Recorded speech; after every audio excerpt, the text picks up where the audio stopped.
여러분, 안녕하세요. 사람의 마음을 움직이는 힘, 그것은 사랑과 아름다움이었습니다.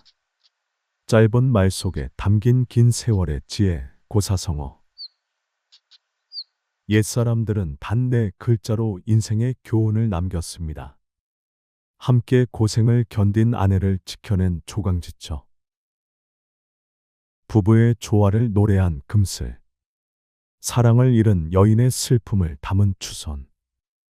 또한 아름다움은 찬란했지만 때로는 나라조차 뒤흔들었습니다.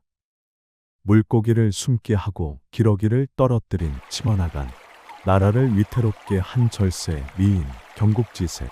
고사성어 속에는 사랑과 가족의 따뜻한 정, 그리고 아름다움이 불러온 영광과 비극이 함께 담겨 있습니다. 오늘 우리는 고사성어에 담긴 사랑과 부부, 그리고 아름다움의 이야기를 만나보려 합니다. 먼저 사랑과 인간관계의 묘한 변화를 담은 고사성어, 여도지죄를 소개해 드리겠습니다. 여도지죄란 남은 복숭아의 죄라는 뜻입니다. 좋은 의도로 했던 행동도 상황에 따라 오해를 살 수 있다는 뜻이죠. 춘추시대 위나라의 신하 미자하는 임금에게 총애를 받고 있었습니다. 어느 날 그는 복숭아를 따먹다가 나머지를 임금께 바쳤습니다.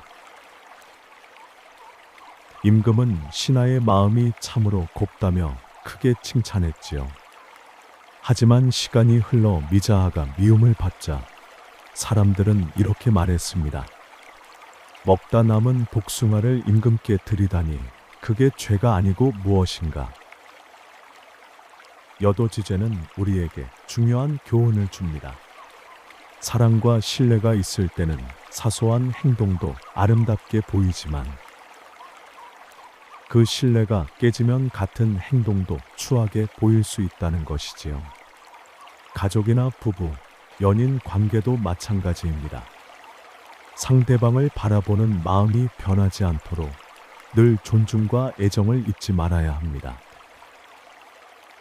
지금까지 살펴본 여도지죄의 이야기는 결국 사랑과 신뢰가 관계를 어떻게 비추는가에 대한 이야기입니다. 적은 수로는 많은 수를 당할 수 없다. 하지만 이 말이 단순히 전쟁터의 현실을 말한 걸까요? 이번에 소개할 고사성어 중과 부적은 사실 중국 고전 맹자 양해왕 편에서 비롯된 말입니다.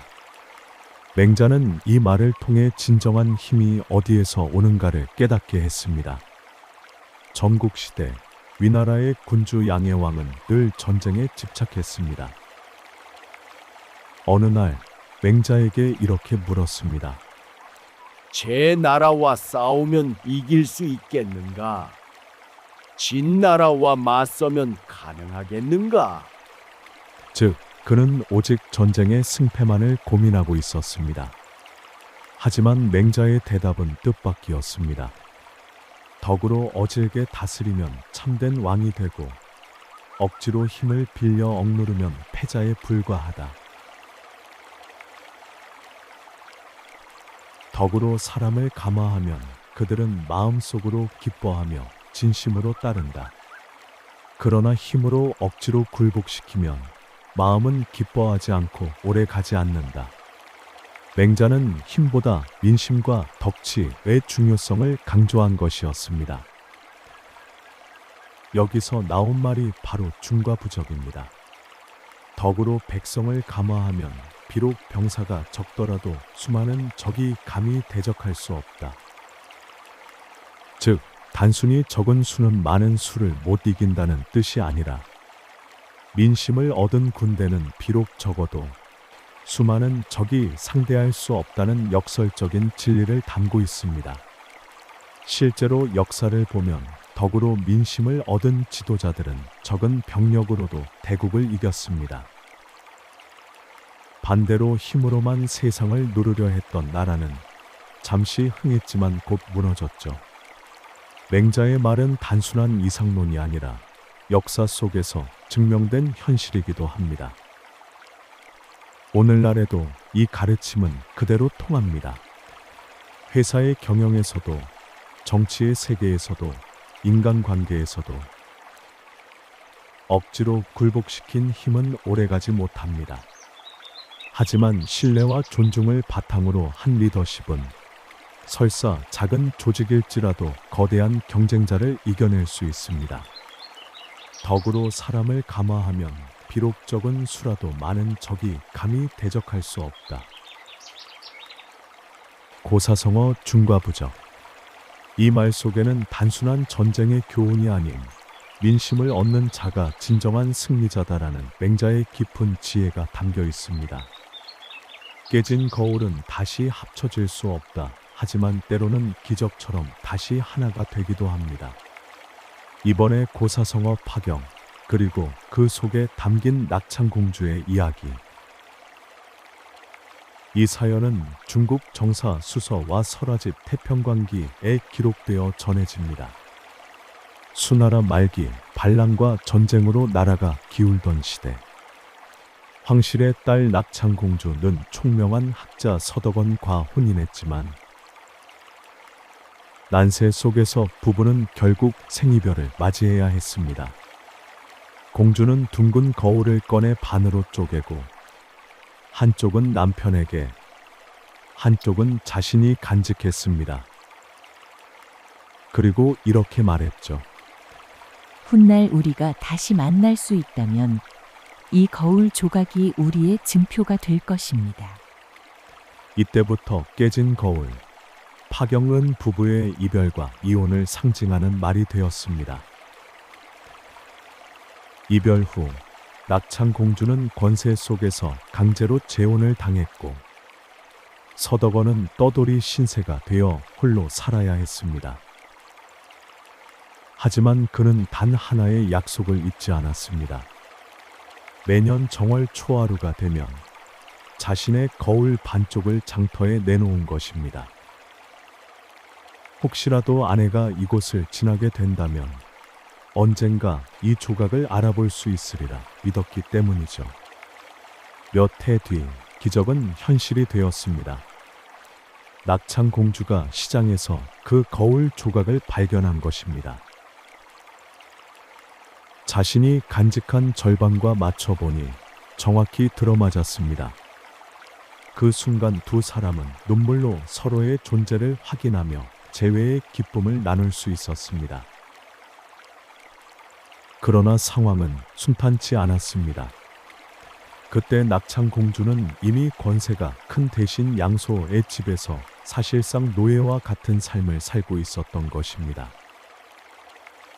이 사실을 알게 된 양소는 놀랐지만 부부의 절절한 사연에 감동하여 억지로 갈라놓지 않고 오히려 두 사람이 다시 합쳐질 수 있도록 배려했다고 합니다.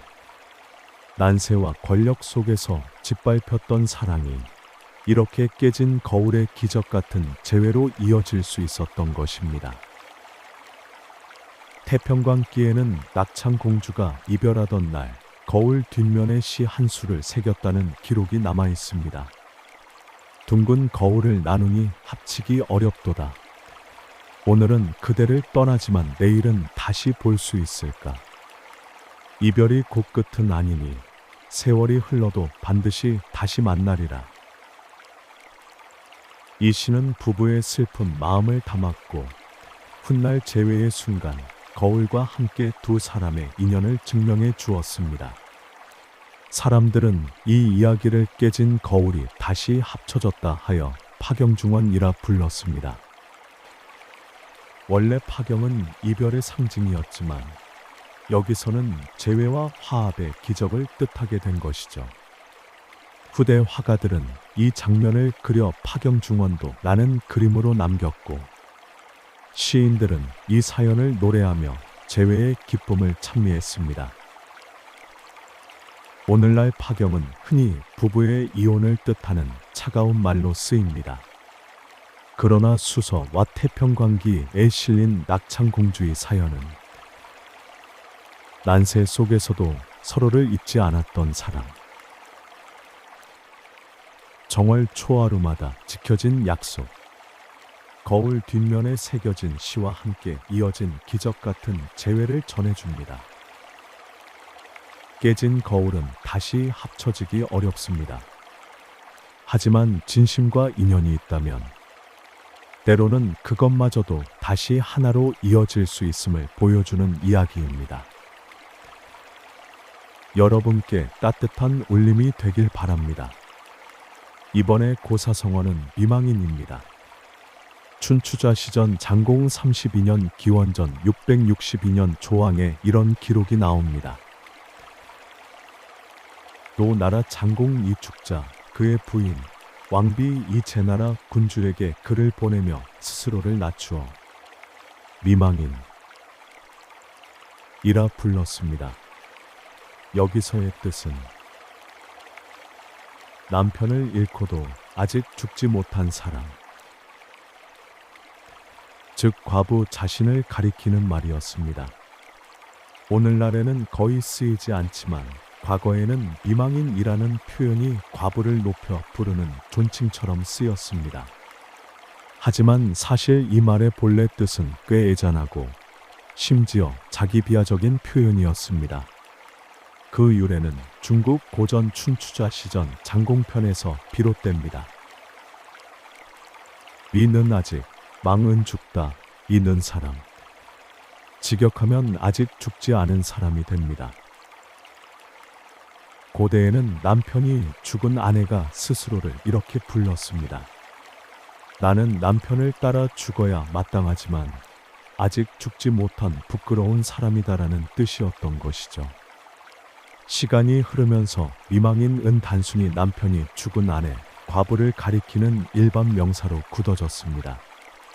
조선시대에는 편지글이나 제문에서 과부가 스스로를 낮추는 말로 쓰였고, 근대에 와서는 신문 기사나 방송에서 존칭처럼 잘못 쓰이기도 했습니다. 처음에는 남편이 죽은 뒤 스스로를 낮추는 말에서 시작했습니다. 춘추자 시전 장공편에 기록된 문강의 사례가 바로 그 대표적인 예이죠. 근데 한국에서는 신문 기사나 방송에서 존칭처럼 사용되었지만 본래 뜻이 아직 죽지 못한 여자라는 점에서 여성 비하적이라는 비판을 받게 되었고 오늘날에는 거의 쓰이지 않게 되었습니다. 이번에 고사성어는 명모호치입니다. 맑은 눈동자와 희고 고운 치아. 고대부터 아름다운 미인을 상징하는 대표적인 표현이었죠. 명모호치라는 말은 한서 탕문군전에서 비롯되었습니다. 당시 미인 탕문군을 두고 이렇게 노래했죠. 아름다운 여인이 있으니 눈은 맑고 치아는 희다. 여기서 명모는 눈동자가 맑고 빛난다는 뜻. 호치는 희고 깨끗한 치아를 말합니다. 즉 꾸밈없는 자연미를 찬미한 말이었습니다. 후대 시인들도 이 표현을 즐겨 사용했습니다. 특히 당나라 시인 두보의 시 미인행에는 이렇게 쓰였습니다. 맑은 눈동자와 흰 치아를 가진 미인은 지금 어디에 있는가? 피에 젖은 넋은 떠돌 뿐 다시 돌아오지 못한다. 두보는 명모호치를 단순히 미인의 외모가 아니라 전란 속에서 사라진 아름다움과 순수함의 상징으로 그렸습니다. 명모호치라는 말은 곧 중국 역사 속 미인들을 떠올리게 합니다. 국경 넘어 흉노로 시집가야 했던 왕소군, 동탁과 여포 사이에서 희생된 초선, 당현종의 총애를 받았지만 안사의 난 속에서 생을 마감한 양귀비. 이들 모두는 맑은 눈빛과 환한 미소로 사람들을 사로잡았지만 역사의 경랑에 휘말려 비극적 운명을 맞이했습니다. 명모호치. 처음에는 단순히 아름다운 여인을 찬미하는 표현이었지만 문학과 역사를 거치며 순수하고 고운 것들이 세상의 풍파에 사라져가는 비극의 상징이 되기도 했습니다. 고사성어 명모호치. 맑은 눈빛과 환한 미소 속에 담긴 의미를 새겨보시길 바랍니다. 이번에 소개할 고사성어는 해어화입니다.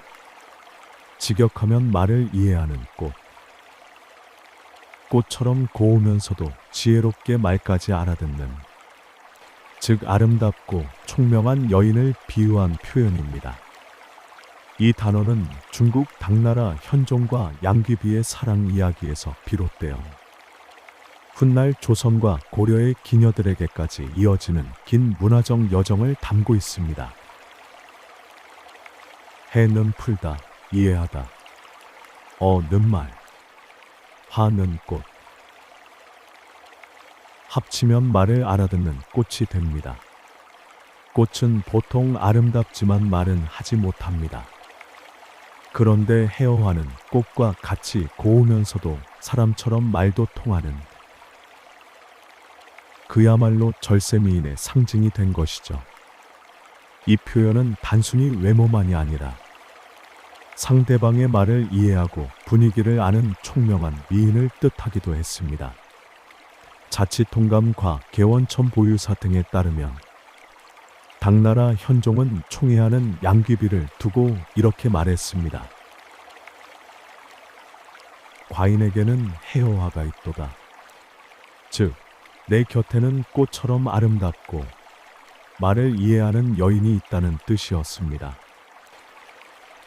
현종에게 양귀비는 단순한 미인이 아니라 황제의 고독과 마음을 이해해주는 유일한 존재였기에 꽃과 사람을 합친 비유가 탄생한 것입니다. 이후 해어화는 곧 미인을 뜻하는 보편적인 표현이 되었습니다. 중국의 4대 미인, 서시, 왕소군, 초선, 양귀비 모두가 해어화라 불릴 만한 존재들이었지요. 맑은 눈빛, 고운 얼굴, 말까지 곱게 하는 이들. 그러나 이들은 모두 역사의 거센 파도 속에서 비극적 결말을 맞이했다는 공통점이 있습니다. 그래서 해어화는 단순한 칭찬을 넘어서 아름다움의 덧없음과 역사적 아이러니를 함께 품은 말이기도 합니다.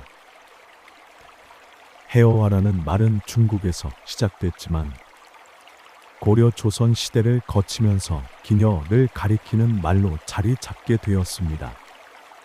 특히 고려 왕조의 연회나 조선의 교방청에서 활동한 기녀들은 예술과 교양을 겸비해 말을 알아듣는 꽃이라 불릴 자격이 있었죠. 그래서 후대에는 이능화의 조선의 어화사와 같은 책에서 한국 기생들의 역사를 정리하면서 해어화라는 표현을 제목으로 사용하기도 했습니다.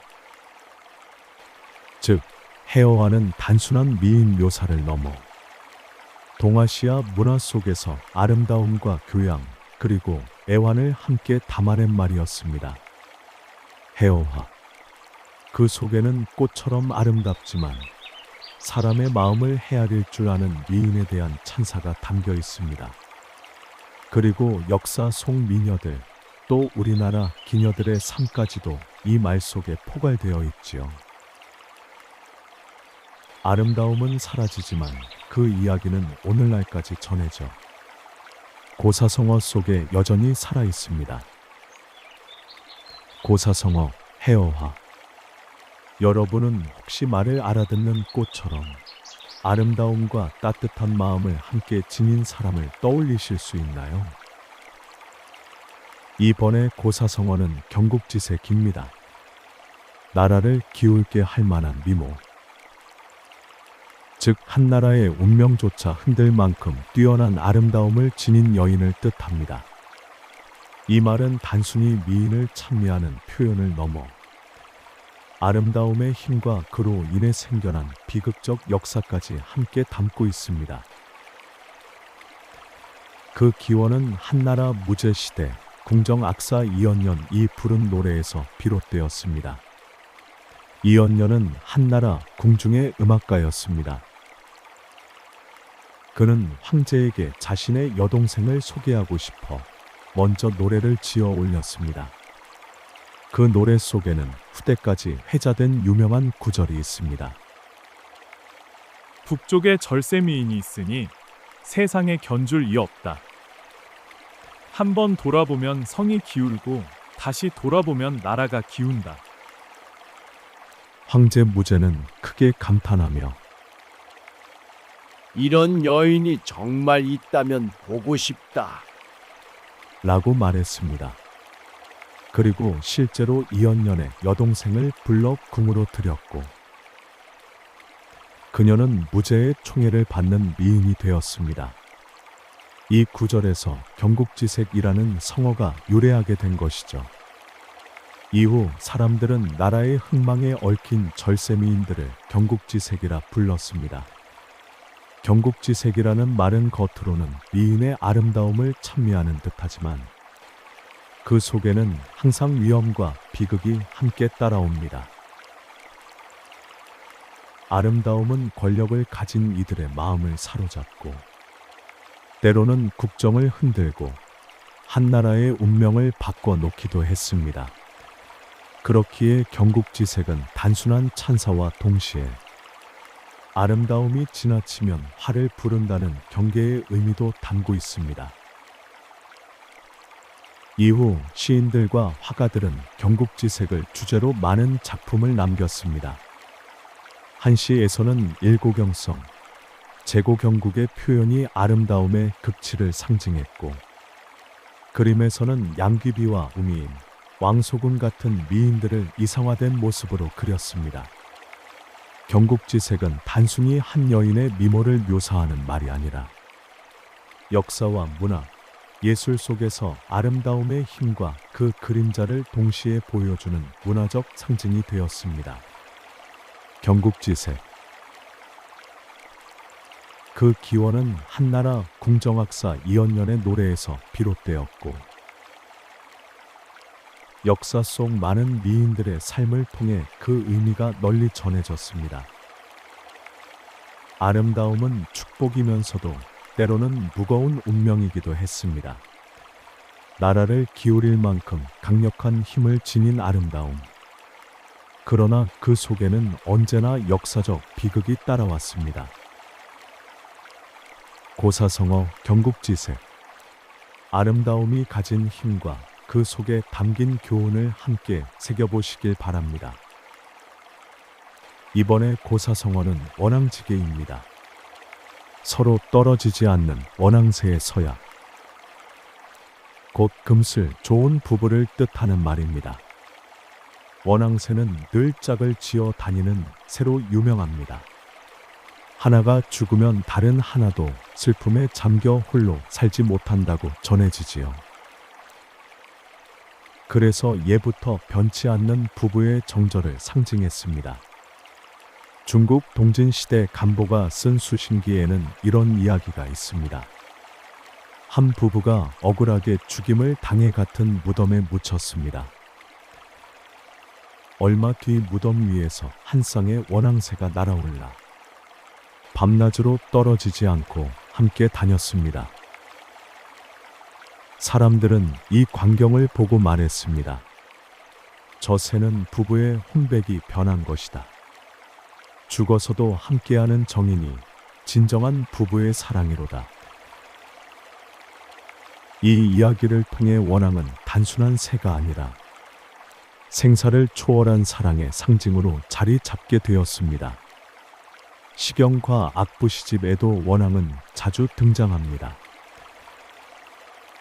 부부가 늘 함께하는 모습을 노래하며 원앙의 짝을 금슬 좋은 부부에 비유했습니다.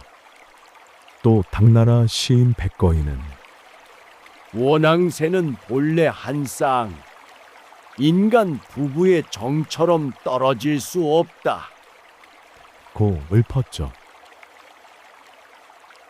이런 문학적 전통은 훗날 원앙지계라는 고사성어로 굳어져 부부의 사랑을 기원하는 말로 쓰이게 되었습니다. 우리나라에서도 원앙은 혼례와 부부의 상징으로 애용되었습니다. 조선시대 혼례복에 수놓은 원앙. 신부가 시집갈 때 지참품으로 쓰던 원앙금침 등은 모두 부부의 화합을 기원하는 뜻이었습니다. 근대에는 이능화의 조선의 어화사 같은 책에도 원앙 비유가 등장하며 해어화와 더불어 사랑과 금슬을 나타내는 대표적인 상징으로 쓰였습니다. 원앙지계. 그 속에는 원앙처럼 떨어질 수 없는 서약. 죽어서도 함께하는 부부의 정이 담겨 있습니다. 수신기의 전설에서 시작해 시경과 당나라 시인들의 노래, 그리고 고려 조선의 혼례 풍속까지 원앙은 동아시아 문화 속에서 변치 않는 사랑의 아이콘으로 자리 잡았습니다. 고사성어, 원앙지계. 여러분도 마음속에 소중한 인연을 떠올리며 작은 원앙의 서약을 지켜보시길 바랍니다. 이번에 고사성어는 금슬입니다. 검은 고와 슬이 함께 울려 아름다운 화음을 이루듯 부부가 다정하게 지내는 모습을 비유한 말입니다. 검은 고인 금, 은 맑고 청아한 소리를 냅니다. 슬, 은, 금보다 더 크고 낮은 음을 내는 악기로 두 악기가 함께 연주되면 음색이 어우러져 조화를 이룹니다. 이 모습이 마치 부부가 서로 화합하는 모습과 닮아 있지요. 시경에는 이렇게 기록되어 있습니다. 아내와 남편이 서로 화합하기를 검은 고와 슬을 타는 것처럼 하라. 고대인들에게 부부의 가장 큰 덕목은 화합이었고 그 조화를 표현하는데 악기의 조화만큼 좋은 비유가 없었던 것입니다. 이후 금슬지락은 부부의 즐거움, 금슬지압은 화목한 결합을 의미하게 되었습니다. 오늘날에도 금슬이 좋다는 말은 단순한 고사성어를 넘어 일상적으로 부부 사이가 다정한 것을 표현하는 말로 쓰입니다. 심지어 음악의 조화, 인간관계의 화합에도 금슬이라는 표현을 빌려 사용하기도 하지요. 금슬. 검은 고와 슬의 아름다운 화음에서 비롯된 이 고사성어는 오늘날까지도 부부의 화합을 뜻하는 상징어로 쓰입니다. 고사성어 금슬. 여러분도 일상의 관계 속에서 작은 금슬의 조화를 느껴보시길 바랍니다. 이번에 고사성어는 월화빙인입니다. 달빛 아래의 노인과 얼음 위의 신령. 혼인을 이어주는 중매인을 뜻하는 말인데 그 기원은 당나라 위고라는 청년과 한 소녀의 기묘한 인연에서 비롯되었으며 이 이야기는 송나라 때 편찬된 설화집 태평광기에 기록되어 전해집니다. 당나라 젊은이 위고는 장가를 가지 못해 늘 불안했습니다. 어느 날 밤 그는 달빛 아래에서 신비한 노인을 만났습니다. 노인은 붉은 책과 붉은 실을 들고 있었고 이렇게 말했습니다. 이 책은 하늘이 정한 혼인부다. 사람의 인연은 모두 여기에 적혀 있다. 이 붉은 실은 남녀의 발목을 묶어 평생을 이어준다. 노인이 가리킨 곳에는 가난한 장사의 딸, 겨우 3살 남짓한 소녀가 있었습니다. 위고는 크게 실망하며 비웃었죠. 내 아내가 저 아이란 말인가? 그는 믿지 못하고 하인에게 소녀를 밀치게 했습니다. 그 충격으로 소녀의 이마에는 평생 지워지지 않을 상처가 남았습니다.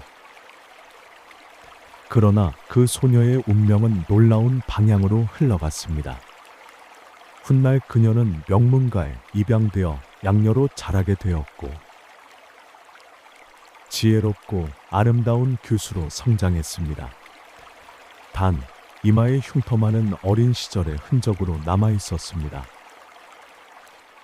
그 상처는 바로 운명의 붉은 실이 남긴 표식이었던 것입니다. 세월이 지나 위고는 명문가의 딸과 혼인하게 되었습니다. 첫날 밤 신부의 얼굴을 본 그는 크게 놀랐습니다. 바로 그 이마의 상처 때문이었죠.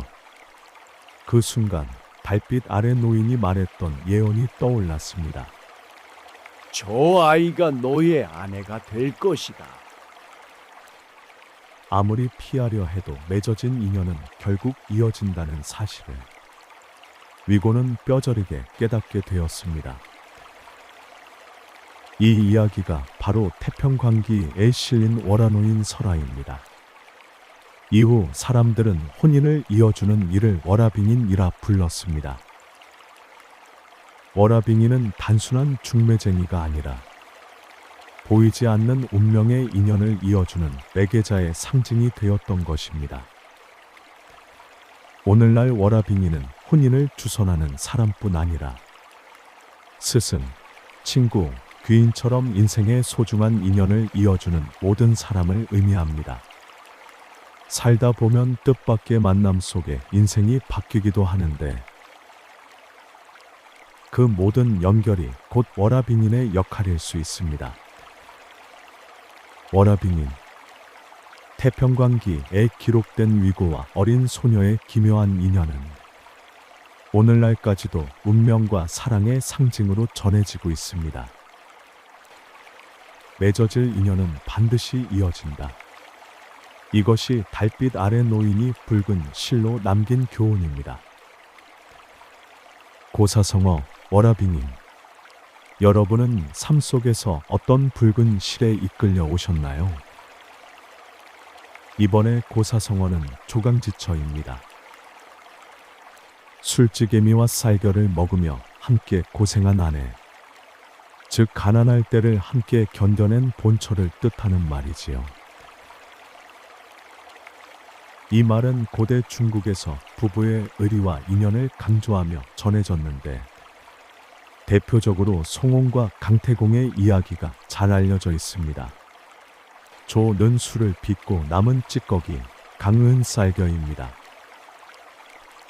가난한 시절 이처럼 거친 음식을 함께 먹으며 고생한 아내를 가리켜 조강지처라고 불렀습니다. 이 말에는 단순한 아내라는 의미가 아니라 함께 어려움을 견뎌낸 동반자라는 깊은 뜻이 담겨 있습니다.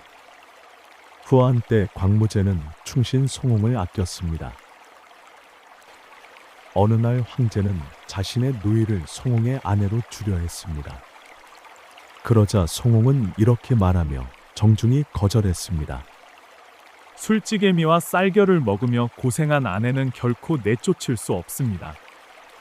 송옹은 황제의 혼인 제안을 물리치면서까지 젊은 시절부터 함께 살아온 아내에 대한 의리를 지킨 것입니다. 이 일화는 훗날 조강지처를 소중히 여겨야 한다는 교훈으로 전해졌습니다. 반대로 주나라의 개국공신 강태공에게는 조금 다른 이야기가 전해집니다. 그는 젊은 시절 이름 없는 가난한 선비였습니다. 아내와 함께 술찌개미와 쌀겨로 연명했지만 아내는 가난을 견디지 못하고 남편을 무시하다가 결국 떠나버렸습니다. 아내마저 떠난 뒤에도 강태공은 낙심하지 않았습니다. 그는 위수 강가에 앉아 낚시를 했습니다. 그런데 그의 낚시는 특이했습니다. 바늘은 곱게 펴져 있었고 미끼도 달지 않았으며 강물 속이 아니라 위로 드리워져 있었습니다. 사람들이 비웃자 그는 담담히 말했습니다. 나는 물고기를 낚는 것이 아니라 세상을 구할 군주를 기다린다. 마침내 주나라 문왕이 그의 재능을 알아보고 등용했습니다. 문왕은 기뻐하며 말했습니다. 이는 태공망이 기다리던 인재다. 그때부터 강태공은 주나라의 책사로 활약하며 은나라를 멸망시키고 마침내 제나라의 시조가 되었습니다. 강태공이 권세를 얻자 과거 그를 버렸던 아내가 찾아왔습니다. 이제라도 다시 당신 곁에 있고 싶습니다. 그러나 강태공은 단호히 말했습니다. 가난할 때는 나를 버리더니 내가 부귀해지자 찾아오는가? 그런 인연은 다시 이어갈 수 없다. 결국 그는 옛 아내를 받아들이지 않았습니다. 송홍과 강태공의 이야기는 극명하게 대비됩니다. 송홍은 황제의 제안조차 거절하며 아내를 지킨 충절의 상징. 강태공은 가난할 때 떠난 아내를 다시 받아들이지 않은 단호함의 상징입니다. 두 이야기는 서로 다르지만 공통적으로 부부의 인연과 의리에 대한 교훈을 전합니다. 하나는 함께 고생한 아내를 지켜야 한다는 의리. 다른 하나는 어려울 때 떠난 사람은 다시 믿을 수 없다는 냉철한 현실이죠. 조강지처. 이 고사성어 속에는 단순히 본처라는 의미를 넘어 가난과 고난 속에서 함께한 사람을 소중히 여기라는 깊은 뜻이 담겨 있습니다. 송홍과 강태공의 상반된 일화를 통해 우리는 알 수 있습니다. 진정한 사랑과 의리는 부귀의 순간이 아니라 가난하고 힘든 순간에 드러난다는 것을요. 고사성어, 조강지처. 여러분은 인생의 어려운 시절을 함께 걸어온 소중한 일을 떠올리게 되시나요? 이번에 고사성어는 열리지입니다. 나뭇결이 이어진 가지라는 뜻으로 서로 떨어질 수 없는 부부나 연인의 깊은 사랑을 상징하는 말입니다. 자연 속에서 두 나무가 자라다 보면 가지와 가지가 맞닿아 하나처럼 합쳐지는 경우가 있습니다. 이 모습을 옛사람들은 마치 부부가 한 몸처럼 살아가는 모습에 비유했습니다. 그 결과 열리지라는 말이 생겨났습니다. 한나라 때 문인 사마상여와 미인 탕문군의 사랑 이야기는 중국에서 가장 유명한 로맨스 중 하나입니다. 그들이 주고받은 시에 이런 구절이 나옵니다. 하늘에서는 비익조가 되기를, 땅에서는 열리지가 되기를 원한다. 즉, 저 세상에서는 함께 나는 새가 되고 이 세상에서는 가지가 맞닿아 하나가 된 나무가 되자는 맹세였습니다. 열리지는 늘 비익조와 함께 언급됩니다. 비익조는 두 마리 새가 서로 한쪽 눈과 날개를 합쳐야만 날 수 있는 전설의 새입니다. 즉, 하늘에서는 비익조로, 땅에서는 열리지로 부부의 사랑을 하늘과 땅, 두 세계 모두에서 맹세한 표현이 된 것이지요. 이후 열리지는 변치 않는 사랑의 대명사로 문학과 예술에 널리 쓰였습니다. 한국의 시조와 가요에도 열리지 사랑이라는 표현이 등장하며 죽어서도 함께 묻히고 싶은 부부의 정을 나타내는 말로 전해졌습니다.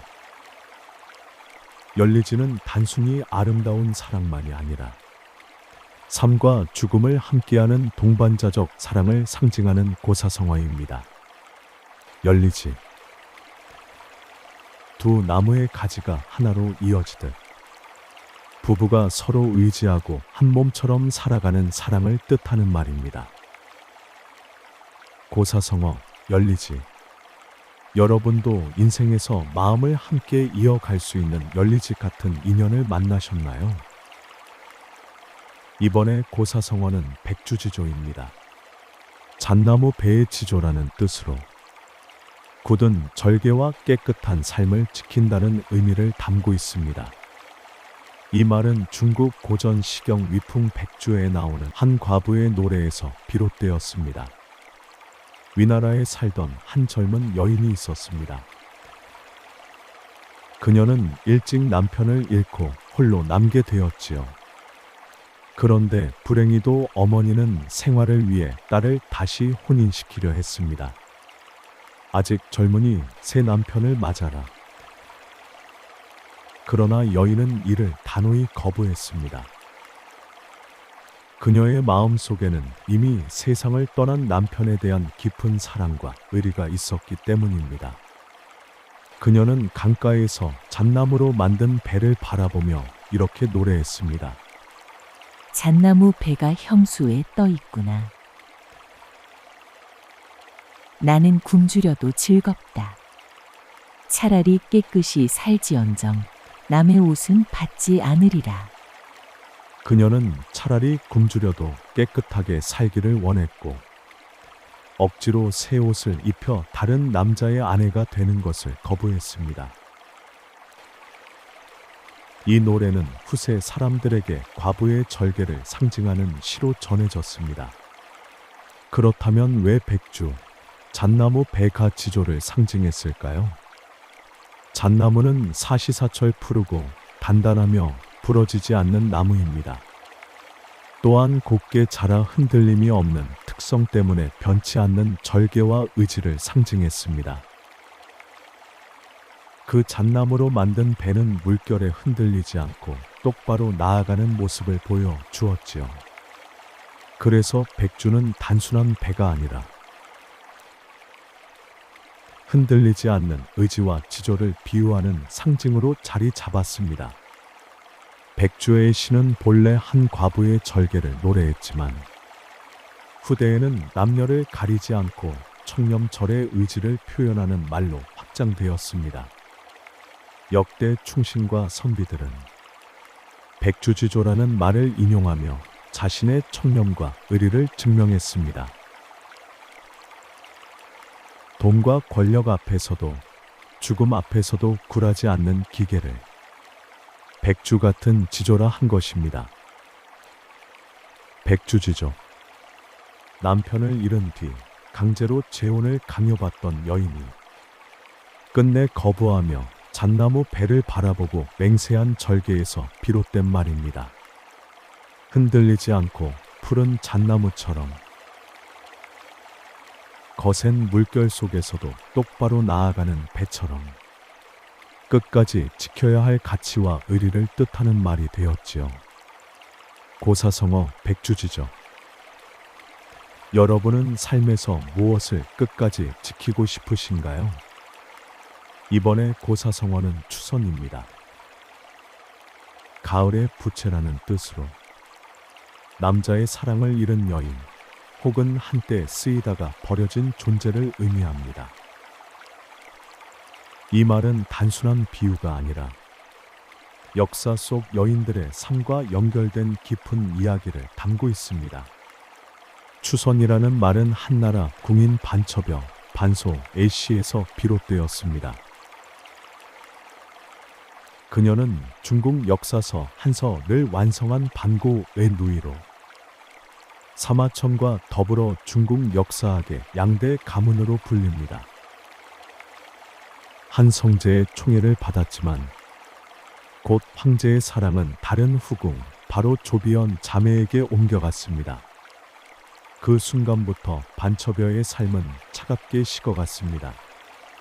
반처벼는 냉궁에서 홀로 지내며 시를 지었습니다. 그것이 바로 자탄시입니다. 상자 속에 버려진 부채. 두렵건대 내가 가을의 부채와 같아질까. 한때는 손에서 떠나지 않던 부채가 가을이 되면 버려지듯 자신도 총애를 잃고 버려진 존재가 되었다는 슬픈 고백이었습니다. 여기서 바로 추선이라는 말이 유래했습니다. 반첩녀의 총애를 빼앗은 여인은 바로 조비연입니다.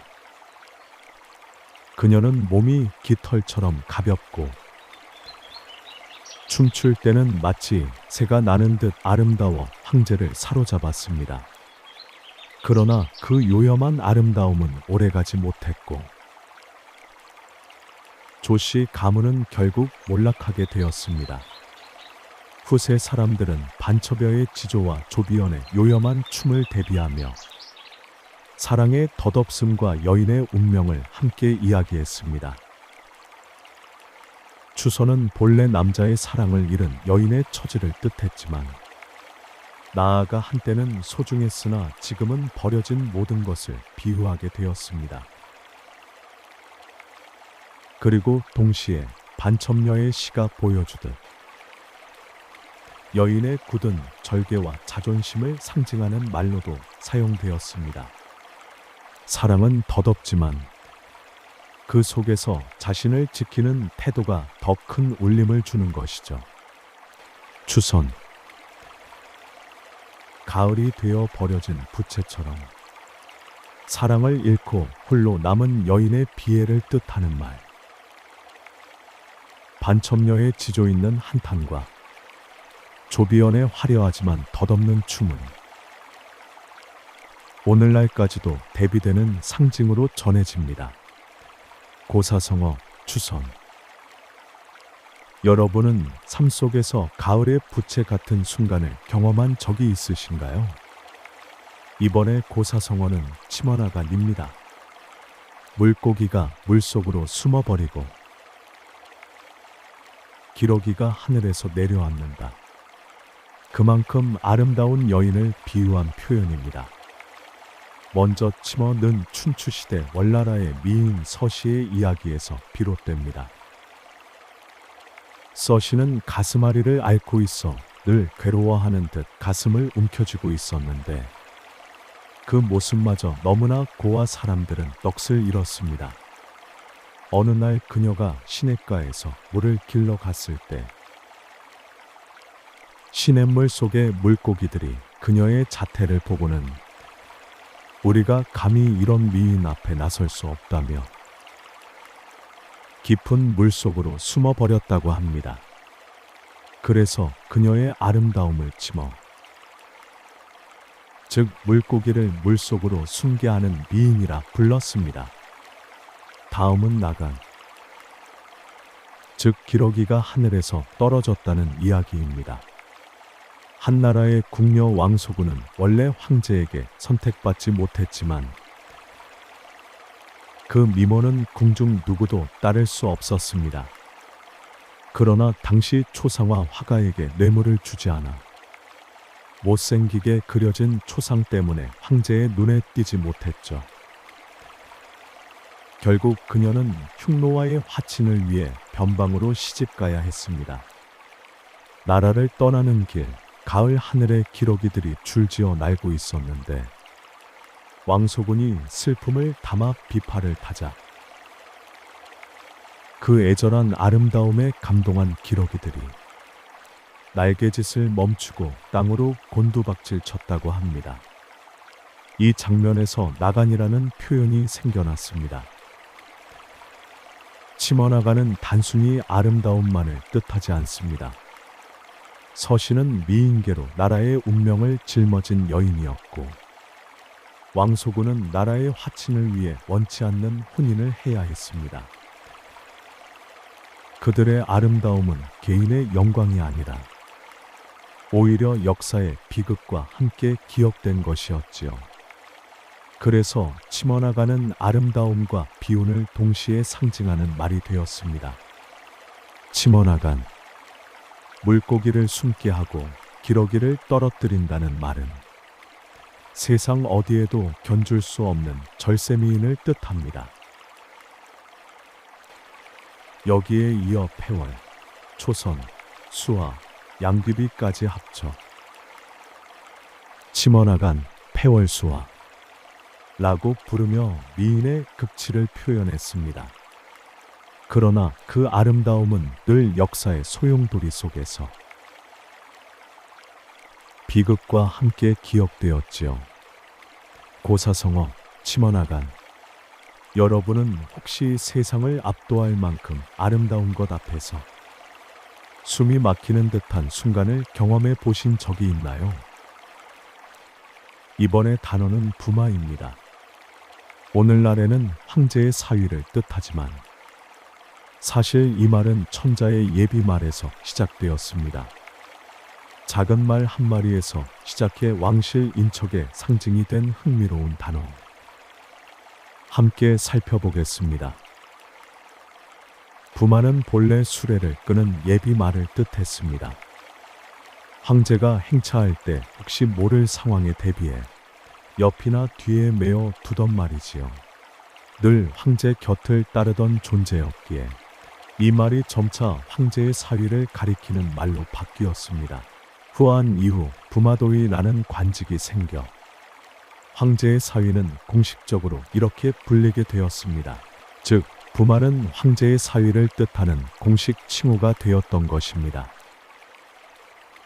중국 역사 속 부마들은 막강한 권세를 누리기도 했습니다.